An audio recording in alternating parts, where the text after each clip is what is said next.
Hey, what is going on, my fellow godlies and Warframe enthusiasts around the world? I am Vance from the Warframe God Build series, and today I wanted to talk about the Rhino build. I know, just like Nekros, Rhino has had the God Builds episode, then he had an update, and now he's getting an entire video of ReForged, specifically catered to him.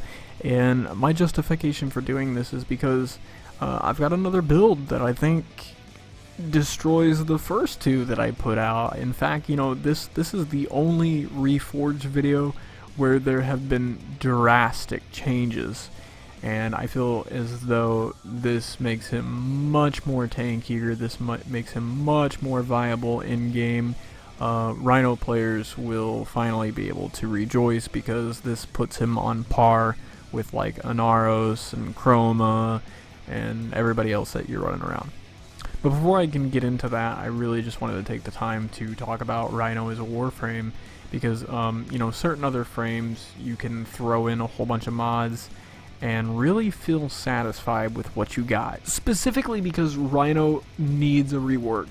Not something that necessarily changes anything, but just makes it so he relies more so on, efficiency or duration or power. Make him geared more towards one thing instead of having to build for everything, because essentially you run around with rhinos that want to have long range and duration. That way they can keep the enemies suspended for as long as humanly possible and also have plenty of time on their roar. While there's other rhinos who want their iron skin to be unbreakable, and they want to do a lot of damage with their stomp. And it's understandable to want to build for both ways. I mean, I myself have been faced with that issue, and ultimately it comes down to what type of rhino do you want to be. Do you want to be the really helpful guy who CCs everybody, or do you want to be the guy who only relies on yourself and keeping yourself safe, and just taking shit out, kicking ass and taking names? Well, it's a shame, and I would go so far as to say you should probably not be the CC Rhino.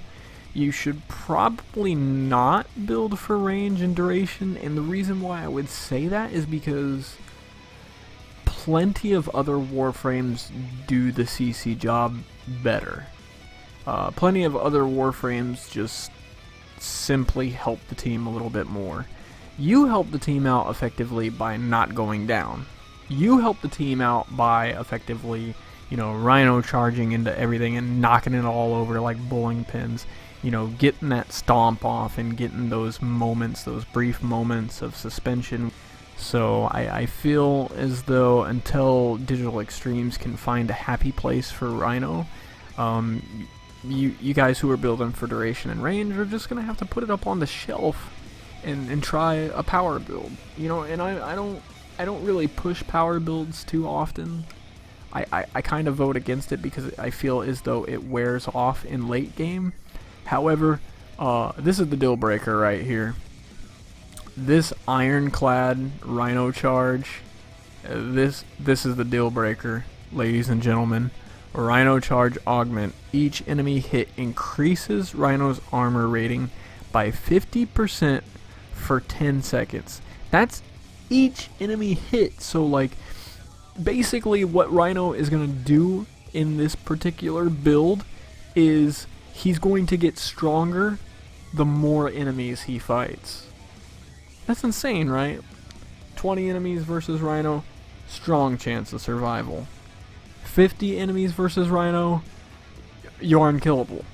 You see what I'm saying? Because the more enemies that you can get caught in that ironclad charge, the more your armor is going to stack.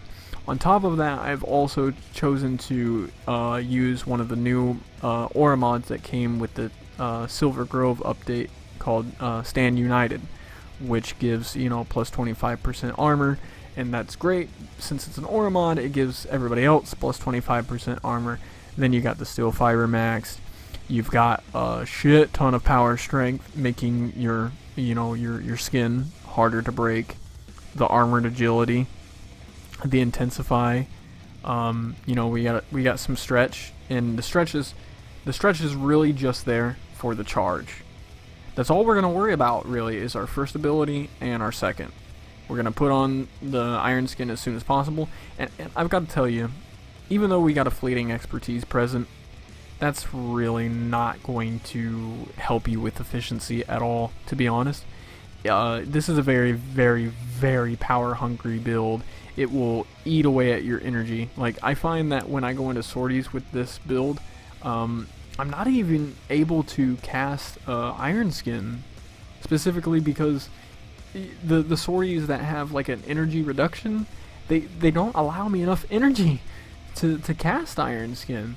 So like, by the time I even realize that I'm in a sortie that doesn't allow me enough energy to cast Iron Skin, I'm already halfway through, and I'm like, oh shit, well, you know, my build's only going to be half as effective as what it would if I could cast Iron Skin. So you need to be wary of that. You do need to take the necessary precautions.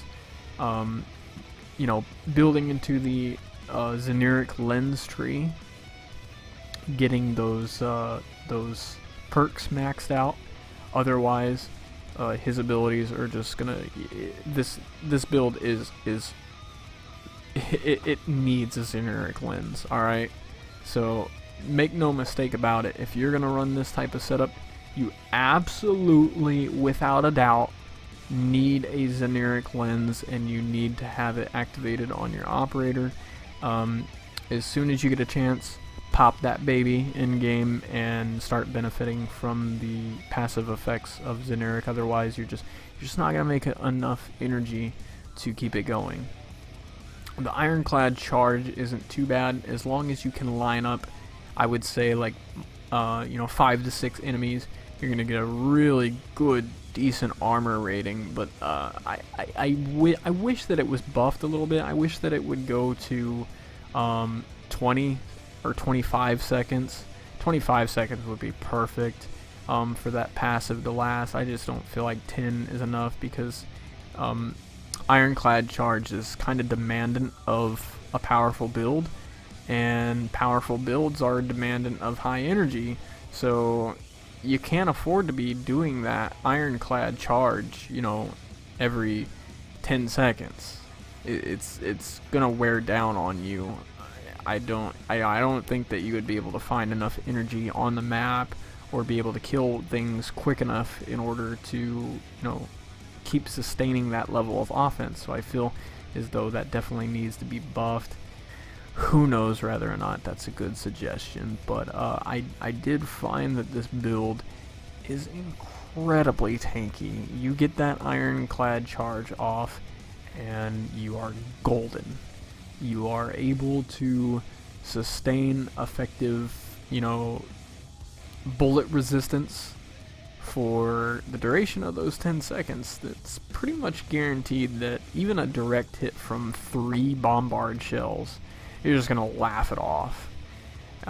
Rhino is a freaking beast with ironclad charge, and if that's something that you recognize early on, then you can make a build similar to this. You know, maybe add your own flavor to it, and come back to me and post your findings in the comments. I'd love to hear from you guys to see what you think about this build and how effective it is. So, of course, as always, if you like this video, give it a thumbs up, share it to your friends, comment, and subscribe. And until next time, peace.